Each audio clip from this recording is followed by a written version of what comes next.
കൃഷ്ണഗിരിയിൽ നിന്ന് ഒസൂരിൽ നിന്നൊക്കെ വന്ന് നിന്നിട്ട് അതിന്റെ കുട്ടി ഇവിടെ വളർന്ന് വലുതായിട്ട് ഇവിടെ ഉണ്ടായ പശുക്കളാണ് അല്ലേ. അപ്പൊ അതായത് നമുക്ക് നല്ല കാലാവസ്ഥയായിട്ടെല്ലാം പൊരുത്തപ്പെട്ട് പോകുന്ന പശുക്കളാണ്. അപ്പൊ അതൊക്കെ വലിയ ഫാമിലുണ്ട്, 30 ലിറ്ററിൽ കുറയാതെ പാലൊക്കെ വേണം. അങ്ങനെയുള്ള പശുക്കളെ ഫാമിൽ നിർത്തിയാൽ മാത്രമാണ് പണിക്കാർക്ക് പൈസ കൊടുത്ത് നമുക്ക് എന്തെങ്കിലും മുതലാവത്തുള്ളൂ, കിട്ടിപ്പോലും കിട്ടുള്ളൂ. ഓക്കെ, അപ്പൊ ഫാമിലോട്ട് നോക്കുകയാണെന്നുണ്ടെങ്കിൽ ഏകദേശം ഒരു ആവറേജ് 20 ഉള്ളതിനെ വെച്ച് ഇങ്ങനത്തെ പശുക്കൾ വേണം എടുക്കണം. ഓക്കെ, നമുക്ക് ഇത് വാങ്ങിക്കാൻ ഒരു ആവറേജ് നിങ്ങൾക്ക് എത്ര വാങ്ങിച്ചു? ഇത് അവർ പറയുന്നത് 1.25 അടിയിൽ വാങ്ങിക്കാൻ പറ്റും. അത് നിങ്ങളുടെ കഴിവ് പോലെ. അതാണ് കൂടുതൽ എണ്ണ എടുക്കുമ്പോൾ വില കമ്മിയായി കിട്ടും. ഒരു 2-3 എടുക്കുകയാണെന്നുണ്ടെങ്കിൽ ഓക്കെ. നമുക്കിപ്പോൾ അടുത്ത 3-ാം പേരിലുള്ള നമുക്കൊരു ചിന്താമണി എന്ന് പറഞ്ഞ അവിടെ നിന്നുള്ള സ്ഥലത്തിലാണ് നല്ലൊരു ഹെവി പശുവിനാണ് നമ്മളിപ്പോൾ ഈ കണ്ടത്.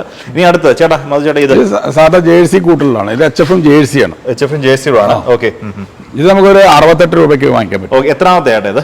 ഇത് മൂന്നാമത്തെ അല്ലേ. ഓക്കെ. ഇപ്പൊ കൂടുതലും മലയാളീസ് ഇപ്പൊ ഒരു 3 വരെ ഉള്ളതിനെയാണ് കൂടുതൽ നോക്കുന്നത്. അല്ല, അധികം ആൾക്കാർ 1-ാം പേരെ വാങ്ങിക്കാം. കടിഞ്ഞൂൽ